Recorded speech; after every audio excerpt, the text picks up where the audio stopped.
Happy Friday, everyone. Good morning, good afternoon. This is Kapila Vavegama, and I'm joining you from Sunnyvale, California. So thank you for joining us today for this Leaders Approach to Stress Management webinar. So before I continue, could you kindly let me know through the chat whether you can hear me clearly?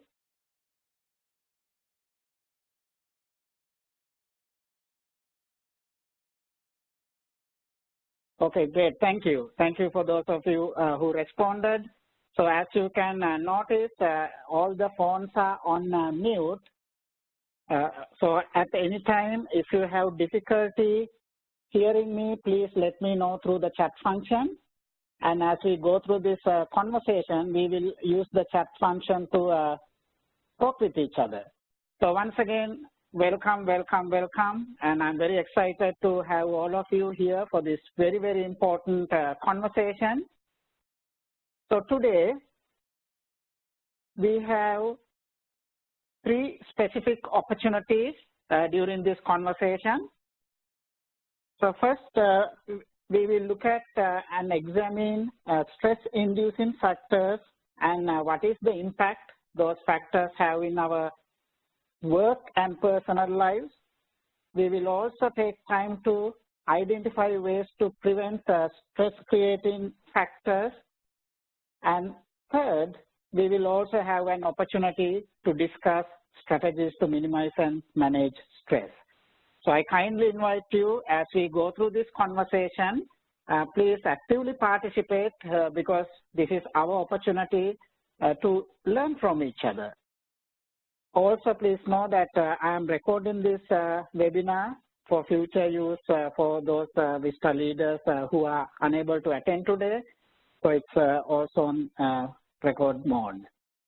All right, so let's start with a very basic question, and that is, what is stress? I would like you to share your own definition. When you hear the word stress via chat, not a book definition, but what comes to your mind when you think of the term or the word stress? So one of you asking whether the only way you can hear me through the phone. Actually, no, you should also be able to hear me through the computer for those of you who are using it, using the computer, the voice system through your computer. All right, so let's take a look at some of these answers that shared so far. Thank you. There's a lot of stuff coming through the chat, so please do pay attention to what you are hearing or seeing through the chat.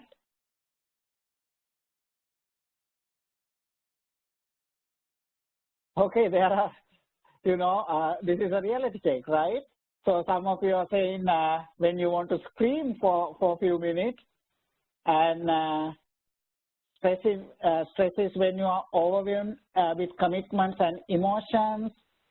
A lot coming, so I may miss some of those, but please do pay attention to what your colleagues are sharing. So what we see here, some of you are identifying factors or aspects when you are defining stress in relation to emotions or psychological responses, as well as some of you are identifying physiological responses. And that is the truth about stress, right? Because it does have a psychological as well as physiological impact. Great. So if we put all these ideas together, we can come up with our own, like the VISTA leader definition of stress. So thank you all. Thank you for sharing that. So let's take a look at how the Merriam dictionary describes stress. Technically, what it says, it's a state of mental or emotional strain, which each one of you have identified in practical ways, that also difficulties that cause worry or emotional tension. So one of the the way today we look at stress or define stress was actually introduced by Hans Selye. He's a Canadian biochemist. And according to Hans, some of you may have looked at stress-related literature. So most of the initial work actually came from this biochemist. And what Hans says is, it's the non-specific response of the body to any demand, right? So it's very interesting because sometimes when we think about stress, we first think that first response is a psychological reaction. Actually, what scientists are showing us, first it's a body reaction that creates psychological conditions. So we will explore as we go through this, just to get a good idea, because sometimes we talk about stress as a loaded term, but we may not necessarily take the time to understand what happens in our own body and mind when we are going through a stress situation. I think that's the starting point, right? Because once we have a good awareness of that, then we can actually ask ourselves the next questions, like, okay, so how do we go about addressing it? So looking at stress, there are three factors, Jensok Kim and David Diamond, that they are bringing to the table. They say when those three factors are simultaneously happening, somebody is going through stress. So what is it?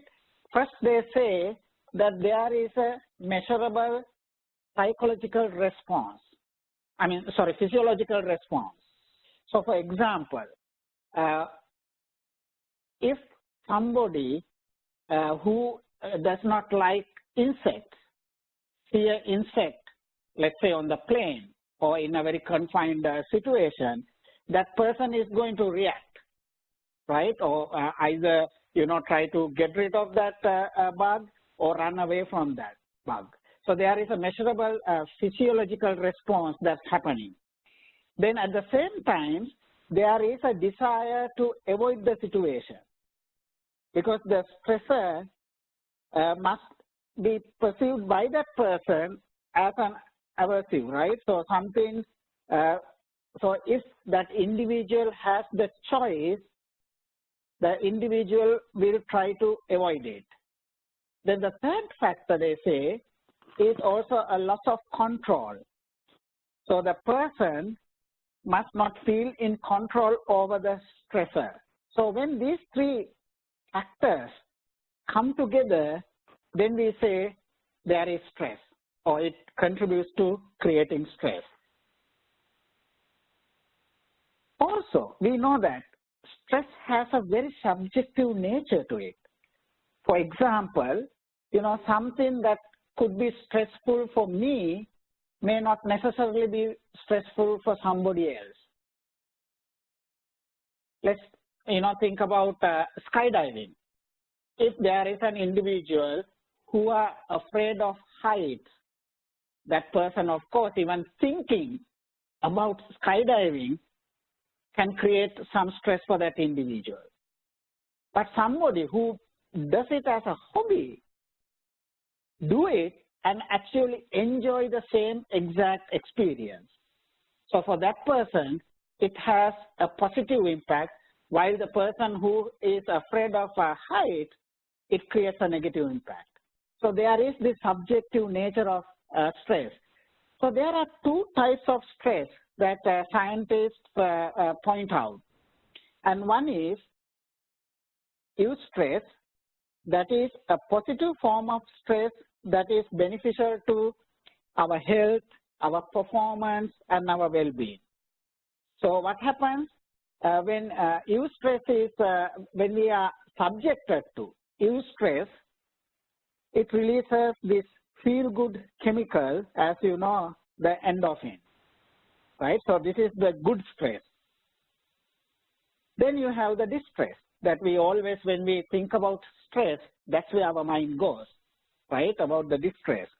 So this is a pain or suffering affecting our body or part of the body or the mind, as your colleagues had shared through the chat.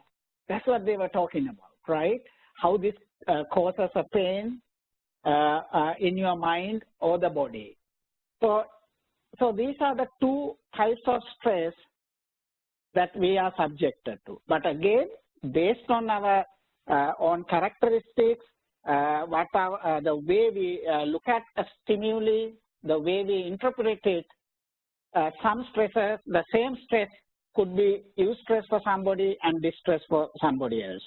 However, then there are common stimulus or situations that create distress for a lot of people. And especially we know this happens at the workplace. And that's what we are also going to explore, looking it through being a VISTA leader and what are some of this distress that we are subject to and how we can overcome that.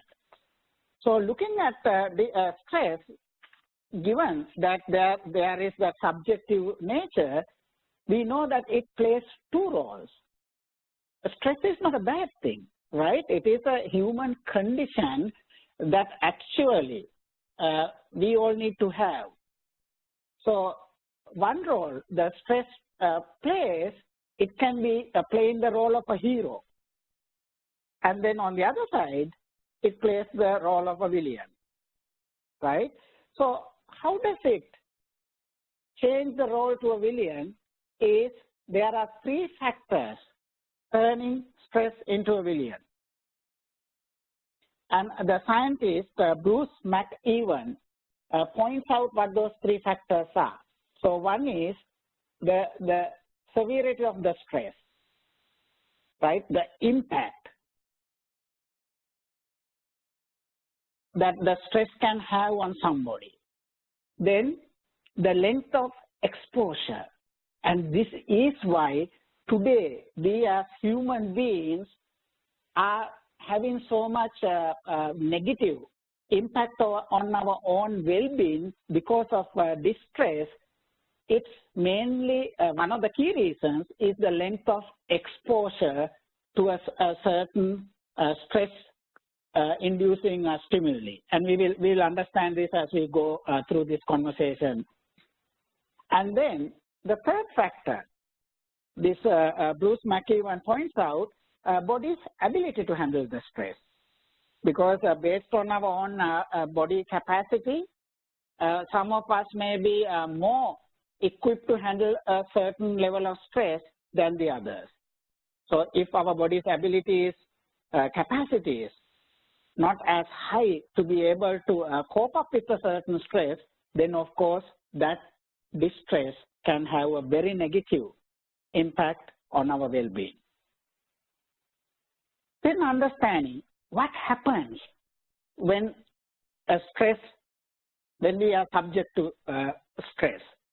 So we know one of the key things, and this is the key, this is why stress takes a toll on our well-being, because it triggers two key hormones, right? So when the brain sends a signal to the adrenal gland, what you know, it creates or produces these two hormones in the body.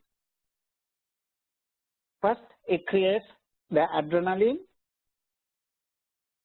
and also it creates the main stress hormone called the cortisol, right? And we really need to know what those two are doing. So the adrenaline, as you can see, it puts a lot of adrenaline into our bloodstream. So when we are under stress, as we know, our pulse started racing, right? Our blood pressure increases, and we can feel inside the body a massive release of energy. This is what allows us with the FFR response, fight or flight. So we know our own survival as human race depended on these chemicals. in order to be able to do the right thing, to fight or take a flight. So the second one, cortisol is not a bad hormone to start with. It actually has a lot of positive functions or benefits that comes out of it. As you can see, it really helps us to maintain the balance in our body system with glucose metabolism, and when we are like subjected to a certain stress situation, it helps us to deal with that. And also it can heighten our memory functions. It boosts our immune system. So that's why, you know, for example, when somebody is subjected to a distress, even in a physical injury, you know, the body, the cortisol actually comes to help us by creating that. So cortisol is not a bad thing at all. But what happens, so the million-dollar question is, so how could these same hormones produced during the FFR encounters, right, many centuries ago that allowed us to survive, why it is harmful today? Let's get some thoughts. Anybody, maybe some of you are experts in this aspect.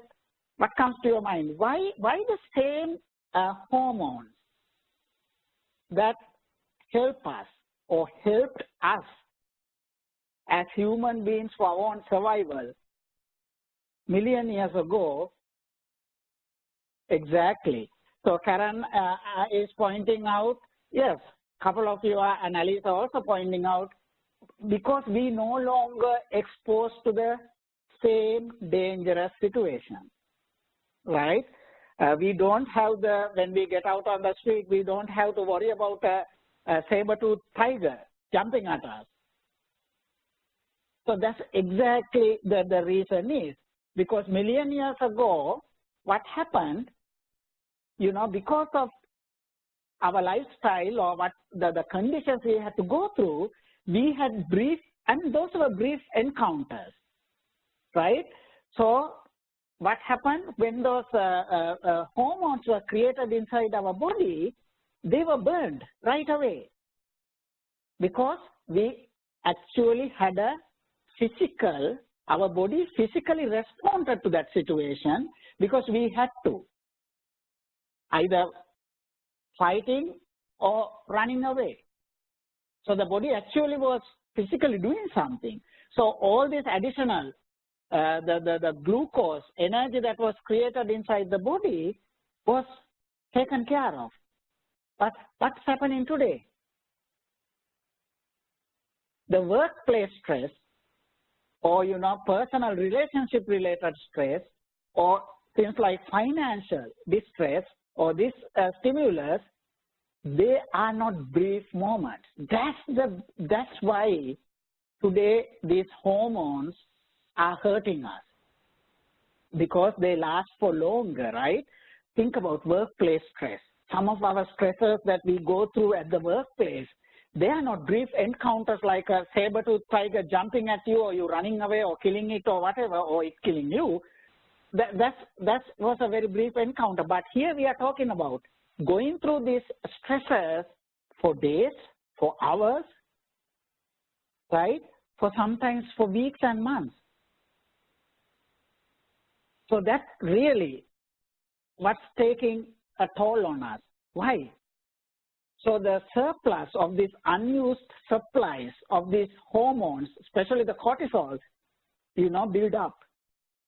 And when they build up, they really can do a lot of harm and damage to our body and the mind, right? So that's where the cortisol today has become. And they say that this specific hormone has become the public health #1 enemy. And scientists have known this for many years, knowing that this elevated stored levels of cortisol, because we are not using it as we used to million years ago, is impacting both our brain and bodily functions and our overall well-being. So let's take a look at, for example, some of the stress impact on health, right? It impacts our cardiovascular system.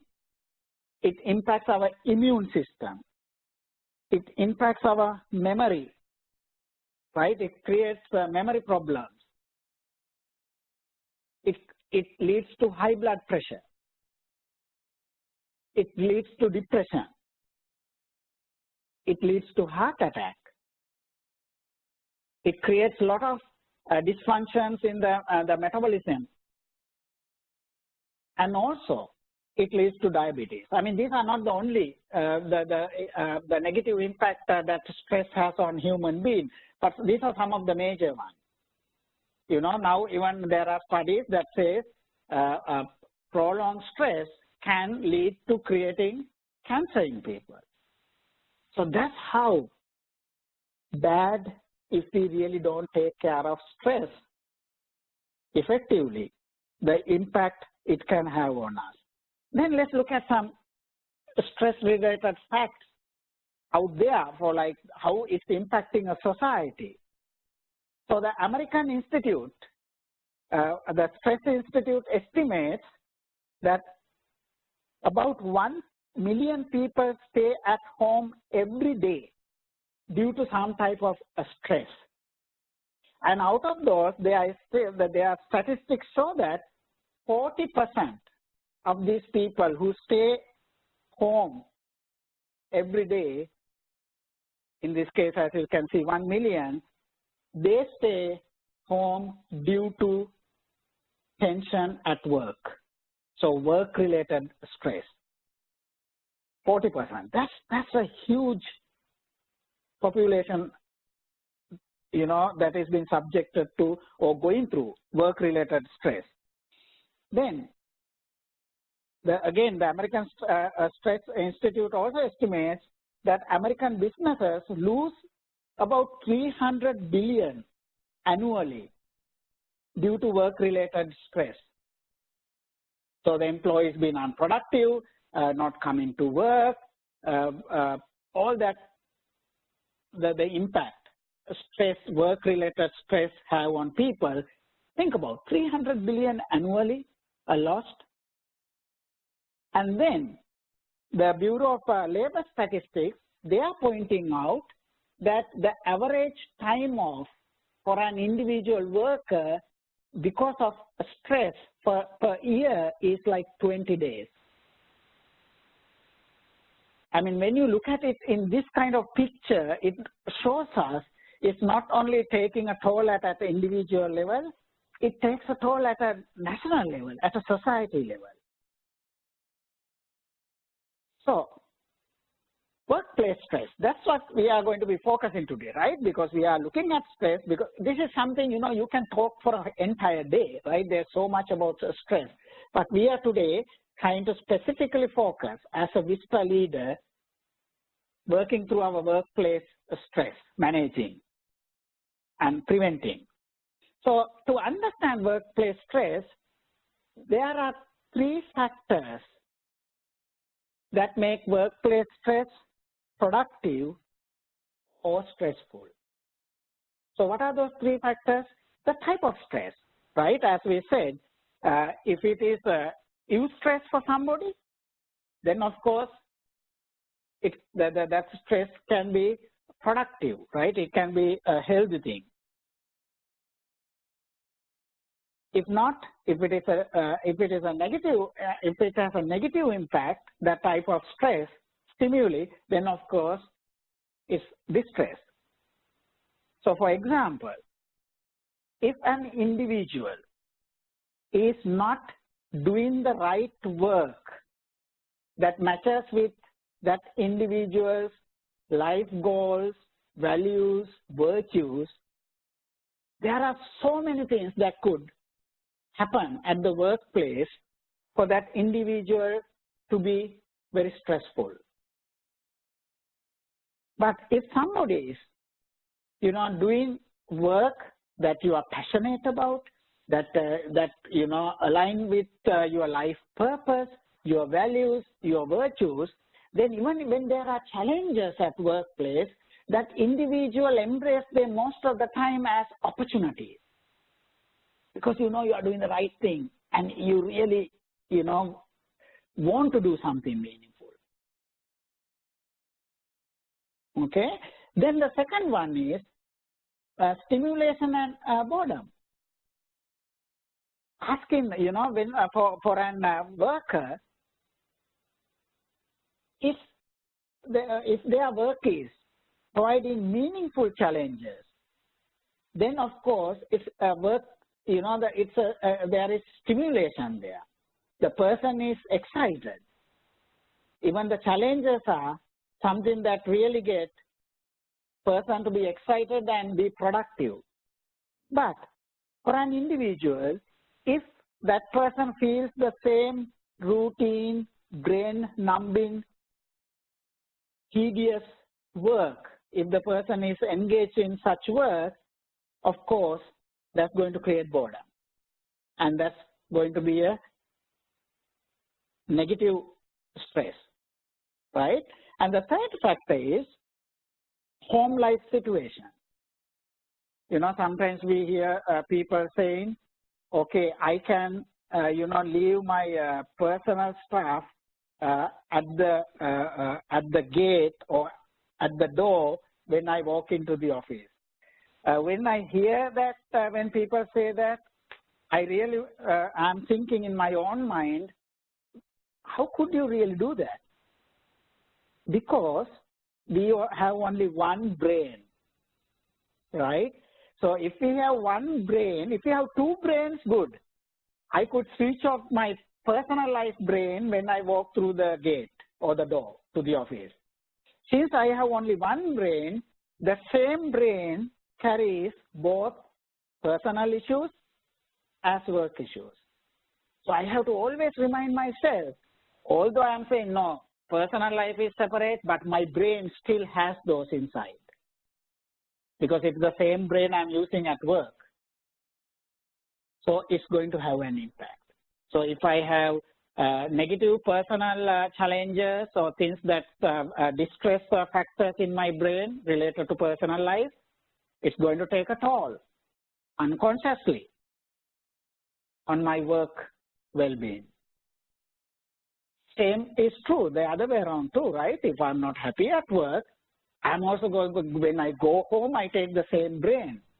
So it's going to impact my personal life. So it's very, very important for us to, keep that in mind. Because sometimes if we really don't look at those basic aspects or dimensions of what is stress, what is the impact, how does it really happens inside our body and in our mind, it's hard to really resolve it. Okay, so with that, let's take a moment and ask ourselves, what are my stressors as a Vista leader at work?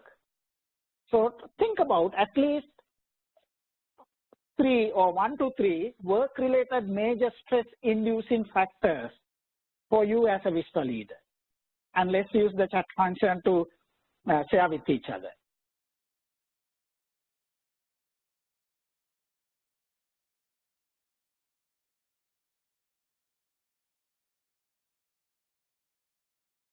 If you can't think about 3 right away, just at least think of 1 or 2 that comes to your mind right away.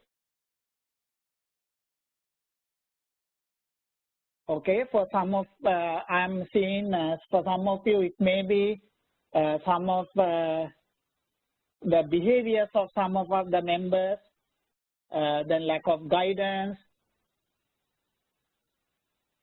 and not being able to address a certain challenge, supervisor transitions, work demands. I'm kind of picking up from here and there, all are equally important. The financial aspects, the characteristics or work styles of some of supervisors, lack of organization, relationship maintenance with members. That means shifting or maintaining the balance between being a leader and a peer, deadlines, conflicts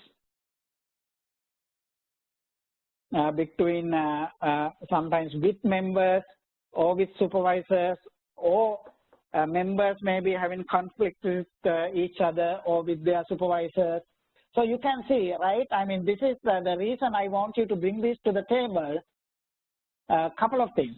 One, our starting point addressing our own stress is first to identify and recognize what are those real stress situations for us, right? We cannot be in a denial stage. We know because they do take a toll on our well-being and our productivity. So that's one reason why we are sharing this. Second is, as you are looking at your colleagues, sharing these their stresses, you also understand some of it, what you have also shared by few other colleagues. So you know that it's not abnormal. So these are some of these workplace related realities in life, right? So it's not just your situation maybe. Some of it could be very situational specific, of course, but also there are some things just when we think about work life, when people are coming together and working together at an office situation, work situation, these things also come up. And the other reason, by looking at what your colleagues are sharing here, this will also invite you to identify or think about some of the stresses that you are going through unconsciously, but you really have not been able to label those. So hopefully this will also be able for some of you to say, oh, that seems to be something that I'm going through. I have not thought about it that way. So that's the first step, right? Really being able to identify that. So can I also quickly check if a couple of you can tell me whether you can still hear me? I'm assuming you can hear me through the chat conversations. Thank you. All right, because since I'm the only one you could hear through the phone, I want to make sure that you all can hear me. Thank you. And leaders, you all are just perfect today. You are taking so much initiative, sharing with each other, bringing it to the table. So I really appreciate, so maintain that energy. I know it's Friday, so thank you. All right, next let's take a look at what can I do to prevent stress, right? There are two things. One is preventing stress, and the second is managing or minimizing stress. So we'll take one at a time. Okay, so how do we prevent stress? Or thank you. That's so kind of you. So prevent stress. You all know this, right? You have been looking at this. We have been talking about this a lot at the leaders orientation, for example. As a human being, and especially when we are in a leadership position, self-awareness. Right? So here, let's take a look at when it comes to stress, there are some very specific aspects of self-awareness that will help us. I would say three major aspects. There are more, but at least, for this conversation, there are three that it's worth looking at. What are those three? First one is triggers, right? We really need to be aware of our own triggers that create distress for ourselves. Sometimes we are aware of them, sometimes we are not. Or there may be things we are conscious about, there may be triggers that we are unconscious about it. So really taking time in our life to ask ourselves, what are those triggers at the workplace that really create distress for me? For example, maybe for one of you, one of the triggers could be that people are not meeting deadline, right? So if that is a trigger for me, I really need to be fully aware of it. Then only I can take the action around it to be able to prevent that. Second, personality type, very, very important. There are so many different ways we sort of examine our personality types, but at least this is one area. For example, type A individuals and type B individuals, right? That's another sort of a classification. The reason I want to point out this specific personality type, lot of stress studies and stress related literature points out that we have to pay attention to and recognize what is my personality type. Am I more tend to be a type A individual or a type B individual? It's not been right or wrong. However, if you are a type A individual, then given the characteristics of type A personality, that individual will be more subjected to more distress.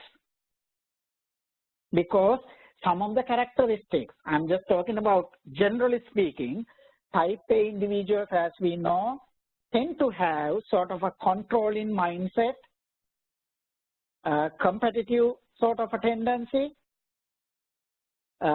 Sometimes because of that, they experience difficulty in relaxing, and they cannot accommodate or cope up with things like delays, and they also have a tendency to be impatient because they are very time conscious. But at a workplace, you can, you are subjected to these challenges. So if I am a type A individual, I really need to remind myself, there are enough triggers out there that is attracting my personality type to invite a lot of distress to myself. But then type B individuals, as we know, have a more tendency to be more patient, relaxed, easygoing. Generally, they are not driven by a sense of urgency all the time. So that's why it is important. Again, we are not saying one type is better than the other. That's not what we are talking about here, but recognizing what are the characteristics of these two types, and when it comes to distress, how personality type A or A-type personality can be more subjected to distress. Then number 3, our work ethics and styles, right? Because each one of us need to be fully aware. What are my work ethics? What are my work styles, like our personality style, but also what are my work styles? Because again, our work ethics can prevent work-related, some of the work-related distress, or they can invite work-related distress. Okay, so and also I think Kelly is raising a question whether people can, going back to the personality type, whether people can go between those two. Yes, of course. We all have all these characteristics, but when we talk about a certain personality or a work style, what we are saying is not that people are in one category all the time, not that they are in an extreme. We have the choice, ability to adopt any one of these characteristics as rational thinking human beings. Everybody has that ability. But what we need to understand when it comes to a type or a personality or work style, the way you may want to look at, when you are in autopilot mode, when you are not consciously choosing what seems to be your tendency? That is the way to look at that question. So when I look at the two characteristics of personality, for example, personality type A and B, I know that I can do both. But then I ask myself, now wait a minute. Yes, I can do both if I'm conscious and choosing. But when I am in my autopilot mode, what is my central tendency? That will tell me where I normally operate. Right? So that's how you can kind of understand what is your central tendency or that autopilot mode. And it's a good question because sometimes, you know, when we look at personality types or any such thing, we can say, oh, yes, those characteristics I have, those characteristics I have, I can do that, I can do this too. But it's about our tendencies. All right. So,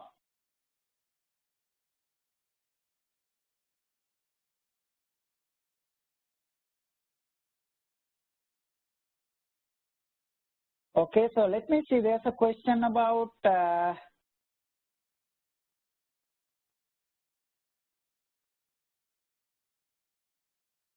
okay, thank you. So, yes, thank you for letting one of your colleagues know about the technology here, about conversation. I just want to appreciate and acknowledge that, so thank you. Let's ask, so okay, so that's the preventive approach, right? The self-awareness.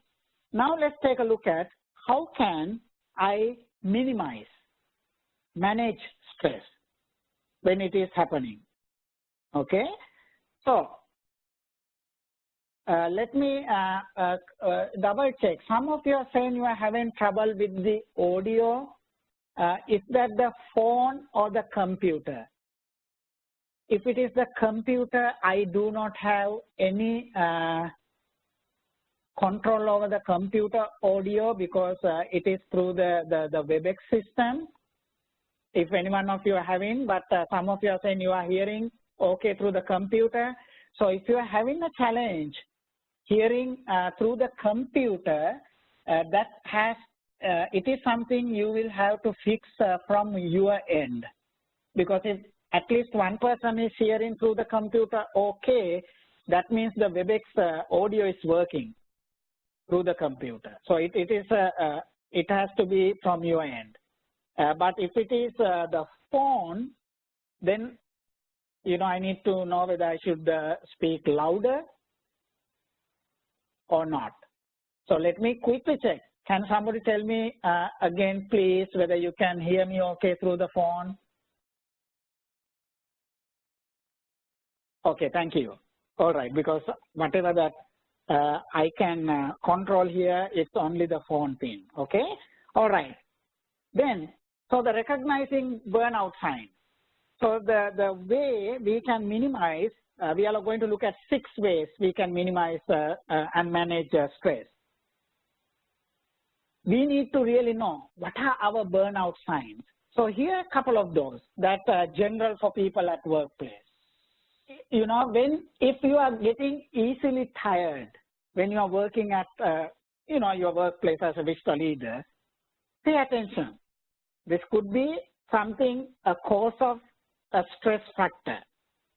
If somebody is working very hard, putting a lot of work, but productivity is very less, right? The equation doesn't make sense. That could be a burnout sign. If you know, if I am becoming more cynical in my approach working with people at the workplace, I need to pay attention. If there is increased cynicism, that means there may be something else going on with my stress situation. Forgetfulness. You know, if I am like forgetting more than I used to about deadlines, keeping up with deadlines, other commitments, appointments, things like that, I have to pay attention. Okay, my brain is going through some stress that I may not recognize, but it is impacting my thinking. So what is that stress? I need to be able to recognize. Physical complaints. some of you know this, right? Sometimes when you are very stressed, when there is a deadline or something like that, people say that they have a back pain, right? I mean, and nothing to do with like any injury or any other condition, but it's just that stress itself can create body aches or pains. So if I am getting such pains, complaining myself, that has nothing to do with anything else, then it can be a burnout indication. Easily irritable, right? When people, if I am getting short-tempered, I am finding myself being easily irritated with individuals in my conversations. Now I need to ask myself, okay, what's going on? Let me take a good examination about my situation. Maybe certain distress is causing this to happen. Also, studies point out, like if an individual is suddenly finding themselves to be sad more frequently, that is a burnout sign, could be a burnout sign. Unable to laugh at ourselves, right? That also a burnout sign for a lot of us. Then, of course, sometimes when I feel like, oh, I don't want to talk to anybody, I'm avoiding conversations. I'm trying to minimize my conversations. I don't take time to have the type of conversations I enjoy having with people I care about. So I am withdrawing at workplace, in my personal life from such connections and communication. That could be a burnout sign. So there may be many. These are some of the common ones out there. So I kindly, again, invite you all on your own, when you have time, make a list. It never hurts. It never hurts for you to have a list written saying, my burnout sign, because that will help you whenever these things are happening to catch that distress situation early on, rather than, you know, waiting for it to be going for too long in your life, because we saw, right, when it is lasting, the cortisol is building up, getting stored, unused cortisol, that can create all these health and mental well-being negative impact. Second, adopting healthy stress management techniques. People do adopt stress management techniques, but the question is whether they are constructive or destructive. So the constructive one, right, is things like, okay, somebody might say, okay, I need to pay attention on my diet. I need to do more physical and brain exercises. So they may like look for constructive ways to manage the stress. Oh, I need to be proactive. I need to actually reach out to the individual I'm having a stress situation and open up and talk about it. I need to be proactive in resolving it. You know, bringing a solution to take care of it. But then also people use techniques, those are destructive, whether it is getting into some kind of addiction, right, whether drinking or smoking or eating too much. Now, those are also techniques, management techniques for them, of course, but they are destructive long term. So we need to ask ourselves, that's another question, right? As Marie says here, meditation. I mean, meditation has so many great benefits.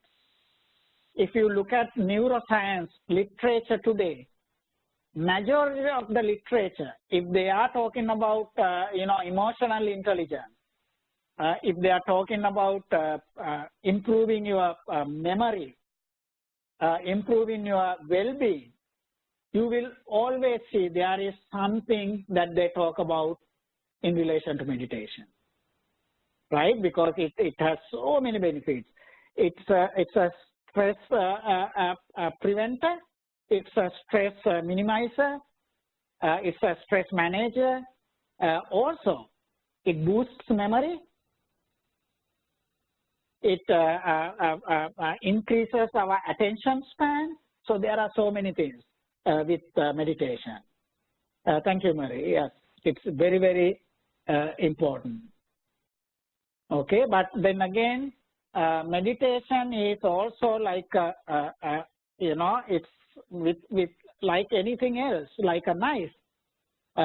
If you don't do meditation for the right purpose in the right way, it can also be a knife and cut yourself, right? As Mary points out, because we really have to make sure that meditation is not to increase our distress by meditating on our problem and creating it bigger, larger than it is, but really being able to focus. And, you know, like one of the simplest meditation that everybody, neuroscientists talk about today is being in the moment, right? Being able to, whether it is something as simple as focusing on your breathing, but it just creates, it gets your brain to be able to pay long-term attention to something that is happening right in the moment.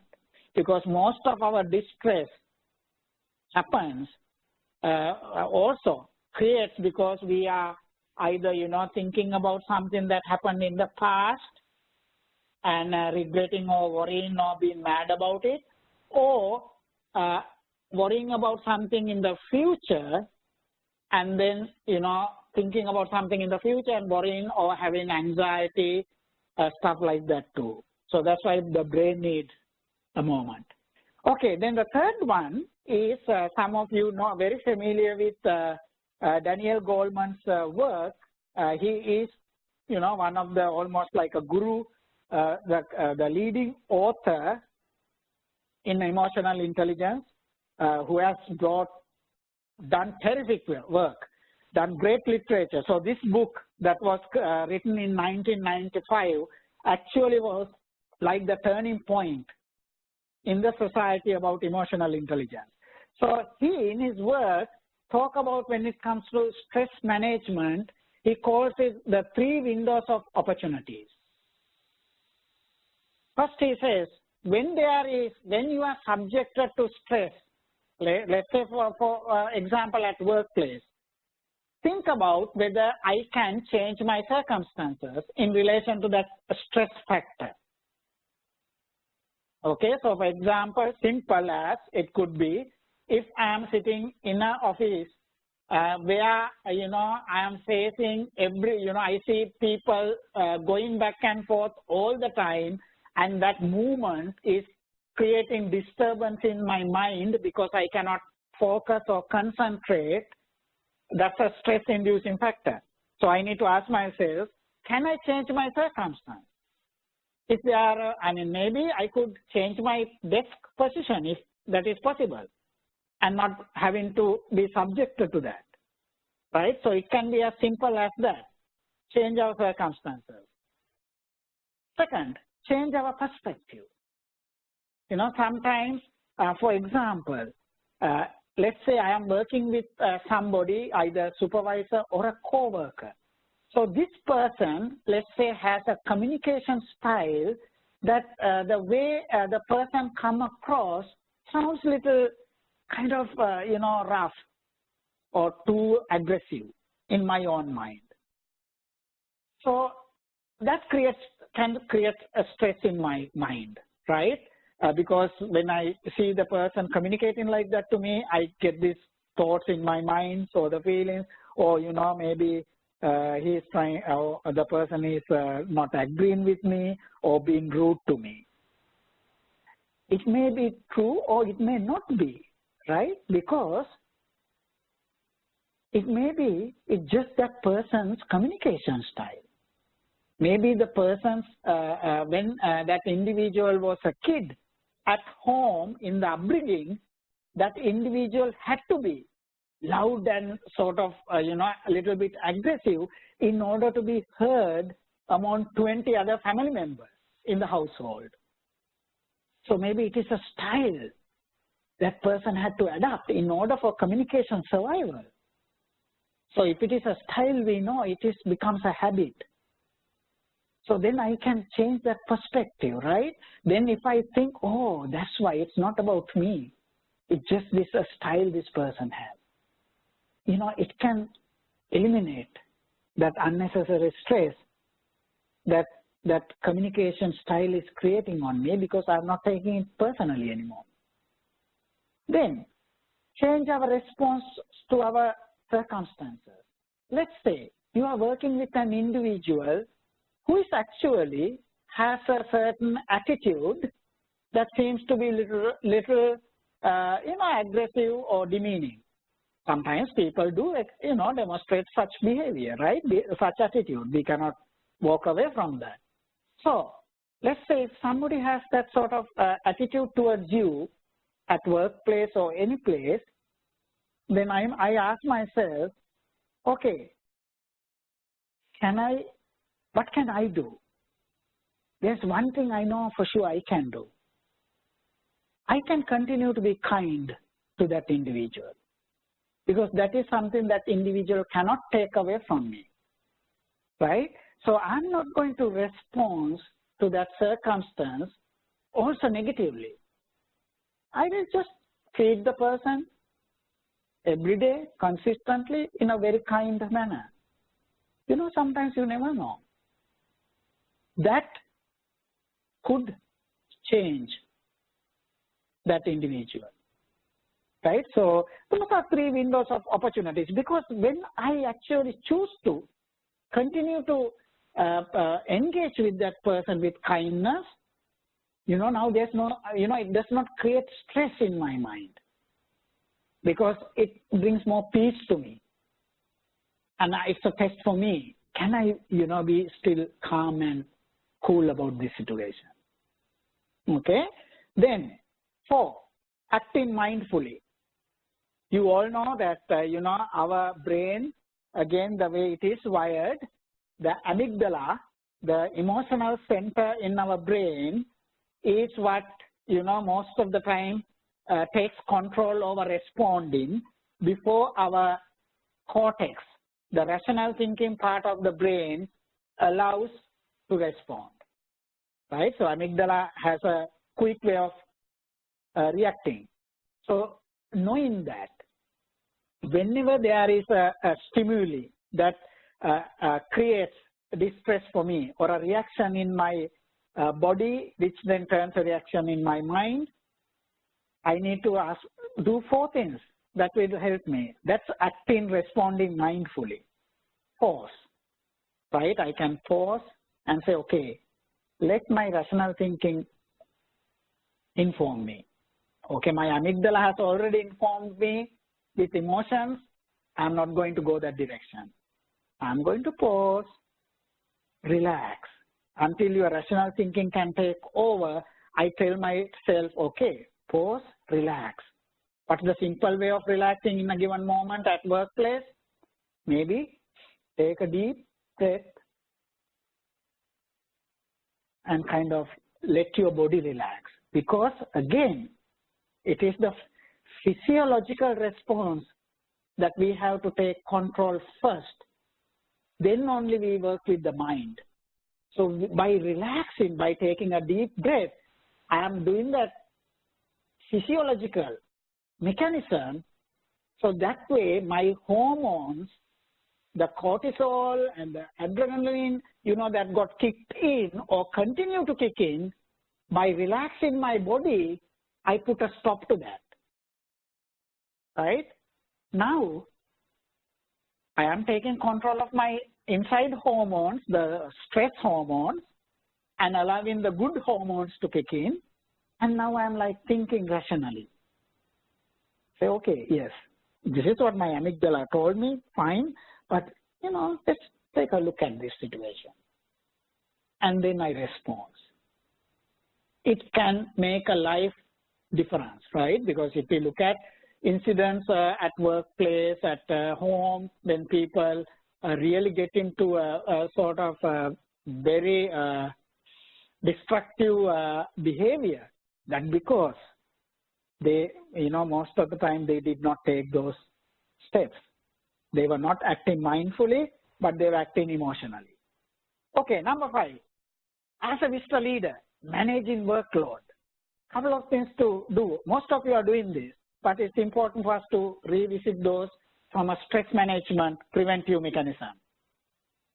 Saying no when necessary, right? Because I know as human beings, especially as individuals who have chosen to serve, this not come easily. But we really have to be able to say no when necessary appropriately.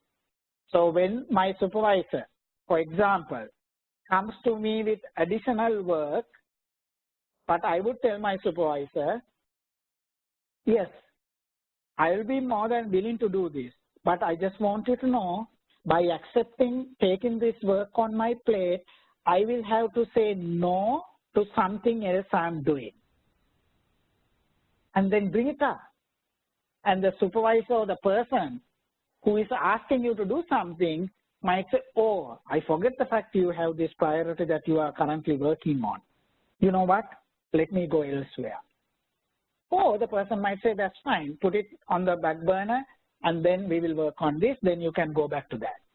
So it's not creating stress, also you are managing your work, right?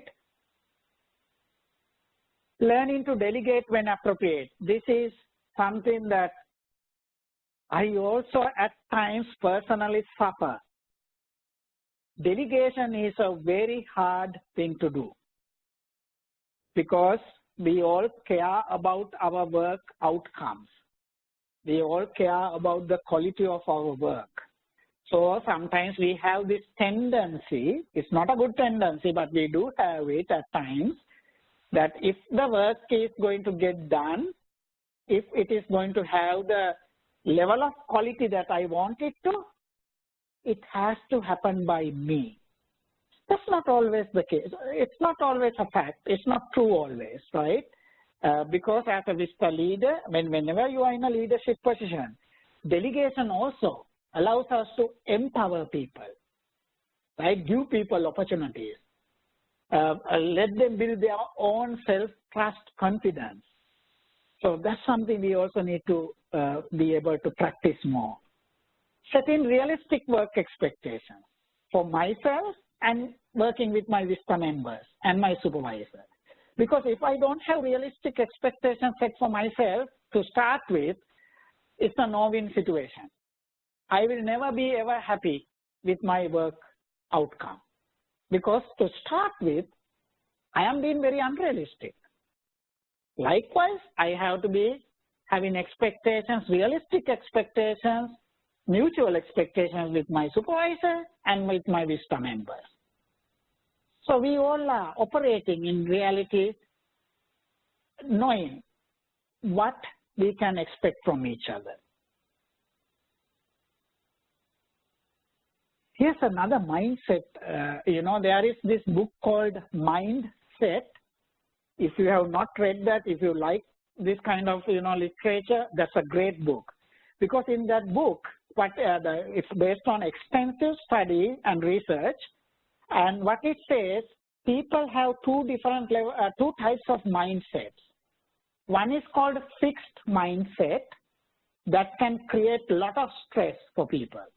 The other one is called growth mindset. People who have got a growth mindset, they are less stressful and they are more willing to be creative and take calculated risks. The bottom line, why? Because they take, any time when they have a failure or a setback, they don't take it personally. They embrace it. I mean, emotionally we are human beings. You don't feel great about it, but their mindset is such, they can quickly, their resilience is such, they're like, okay, but what can I learn from this? How can we grow? How can I grow? How can we do it better next time? Right? So it eliminates a lot of distress for those mindset people. But if you have a fixed mindset, it can be deadly. A failure or a setback is deadly for those mindsets because they do not see failure as a growth opportunity. they see a failure or a setback, a total judgment about who they are, a negative judgment. So they take it so they internalize it, they take it as like, oh, they lost their almost their self-identity, and it can take a toll on them. And that is a huge stress factor.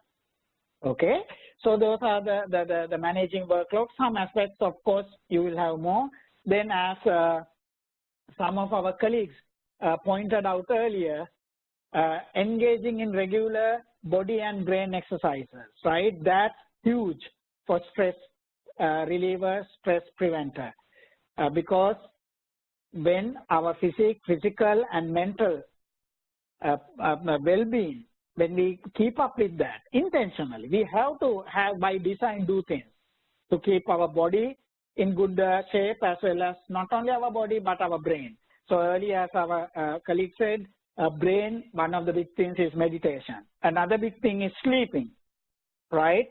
When we do not get enough sleep, our ability to manage stress minimizes in a greater way. So we really have to keep that in mind, sleeping and exercise. Okay, so those are 6 ways to minimize stress. Earlier we looked at the preventive measure, that is self-awareness along 3 aspects. So let's now take a moment. We have all these great brains represented here, all of you, life experiences. So what are some of the other stress management strategies that you would propose, suggest based on your own experiences or learning that will help each other? Yes, great, thank you, Rio. Taking up new hobbies, yes, that really challenges our brain in good ways for growth. Daily journal, yoga, dance, thank you, Roslyn. Great techniques, and these are ongoing things we can do. Yes, fitness activities, swimming, exercising, reading, having fun activity. Yes, reading for a lot of people. Yes, never forget to laugh. You know, whenever I do a PSO or any like whisper training, I always try to remind myself to draw a face, happy face on one of my charts. Things just to tell people, don't forget to smile, you know. Yes, dancing, I mean, so many benefits, right? Physical and mental. These are great techniques. So please keep sharing, because sometimes we take this for granted. Sometimes, you know, we don't think about them as important. Sometimes we pick up good habits from people.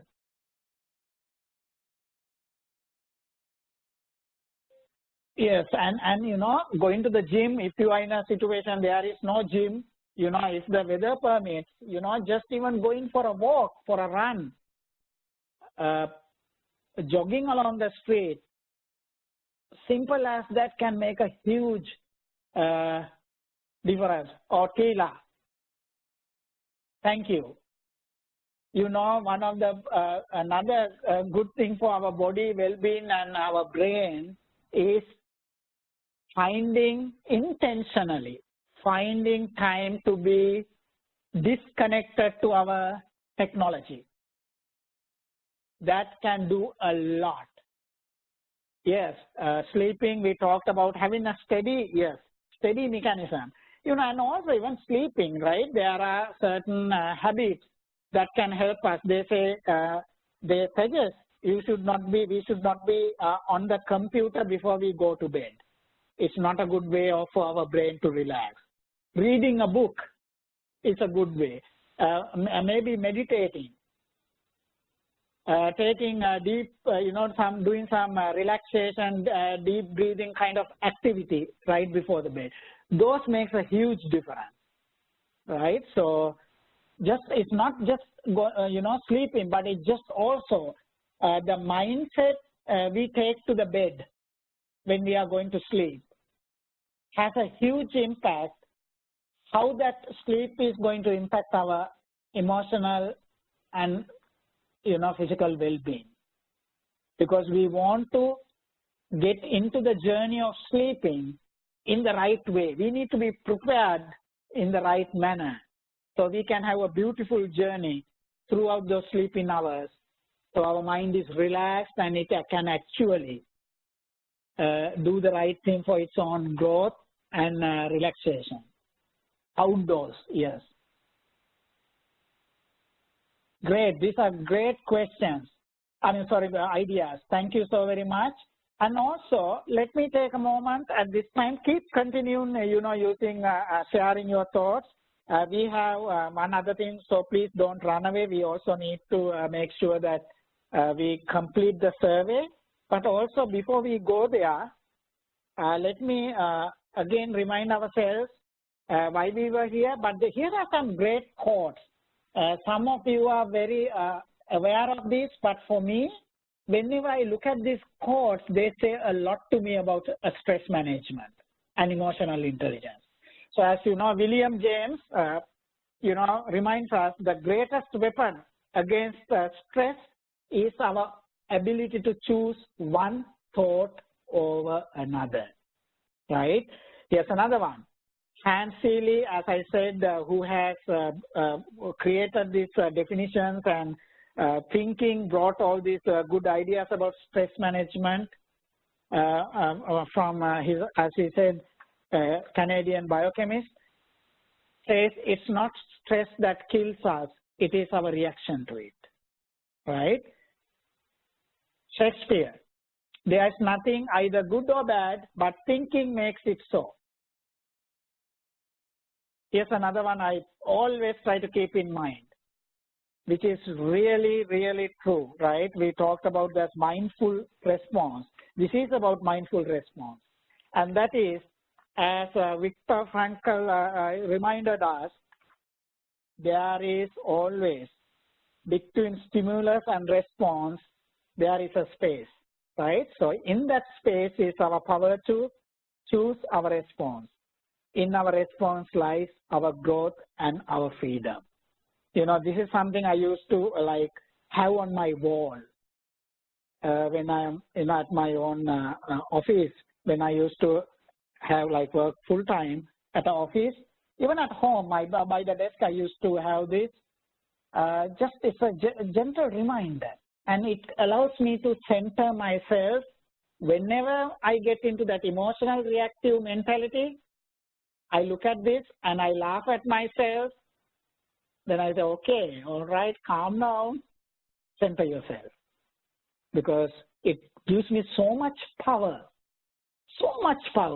knowing I have the freedom to choose my response. Then asking myself, am I really making use of that? Okay, so during today's session, remember we were, at the beginning we said we will look at, we will have opportunities to do three things. Examine stress-inducing factors and the impact. We talked about having the opportunity to identify ways to prevent stress-creating factors, and then to discuss strategies to minimize and manage them. So those are the three things we wanted to cover at the beginning of this conversation. I hope that you feel that we have covered them sufficiently. But again, I want you to ask any questions if you have at this point before I open this for the poll. Please do ask if there are additional questions that you feel like we did not answer in relation to why you are here. If not, also I would kindly invite you to please take a moment. I know you want to run away, but please do take a moment to complete the poll, please, before you go. But let me also keep an eye on the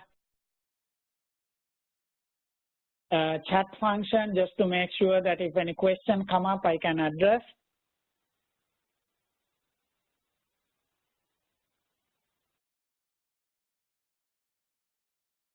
And while you are doing the poll, once again, I want to thank you for joining us this Friday and being great participants. I mean, so much wisdom. Thank you for your generosity, for sharing your great wisdom, helping all of us, each other, to walk away with some practical ways of managing stress and preventing stress. And again, you know, it's a journey, right? It's not a single event. Every day we have to revisit this and ask ourselves, what else can we do? And there is a question, keep continuing, you know, doing the polling, but I want to see, there's a question from Alisa. How do you know when to go beyond internal changes like meditation, controlling our response to trying to change our environment, workplace culture, etc.?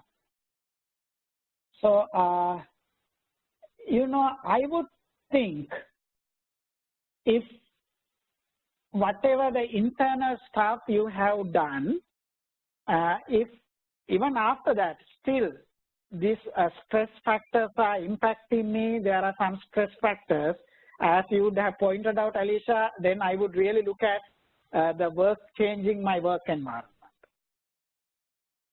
Workplace, if it is workplace related, you know, stress.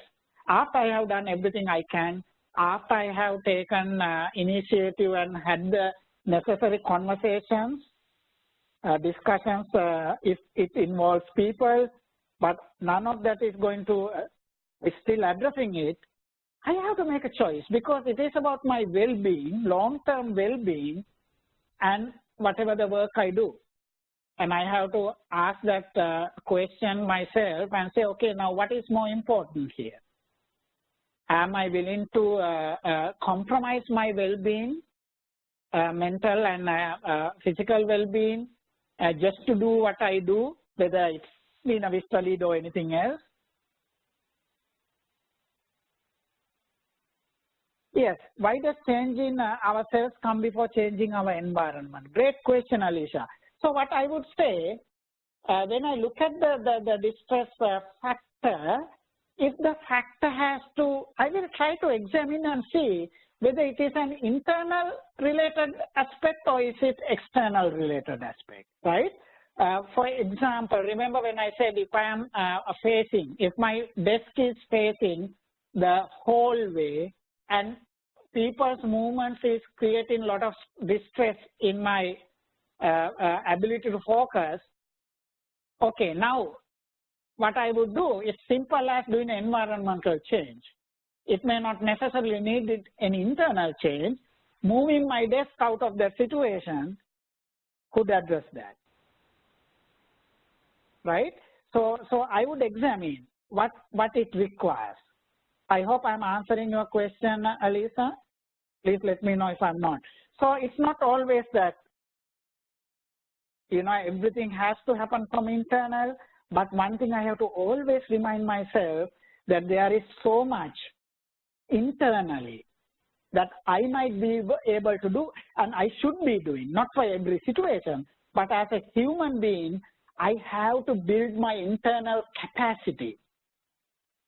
Because it's not only going to help me in a certain situation for my entire life.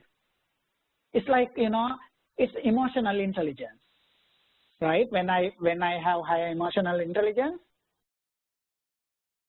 it helps me with any situation. So internal aspects are always number one. But if it is an environment issue right away, then you have to handle that. Because you have to label things for what it is.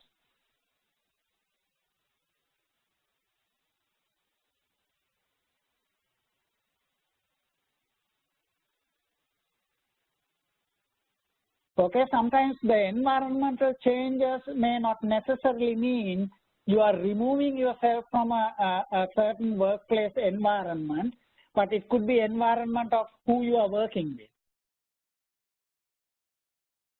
Or what you are supposed to be focusing on, as long as it does not get somebody to walk away from their accountability and responsibility.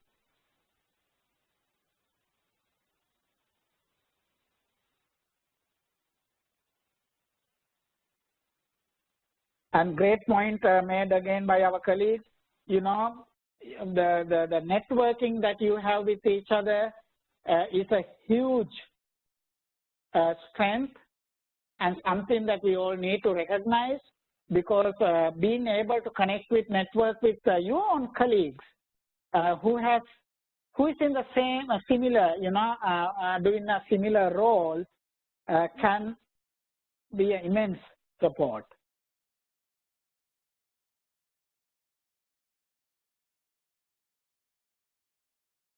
Okay, Alisa, so I am hoping what your colleagues are sharing through the chat and what I have been saying is focusing on your question.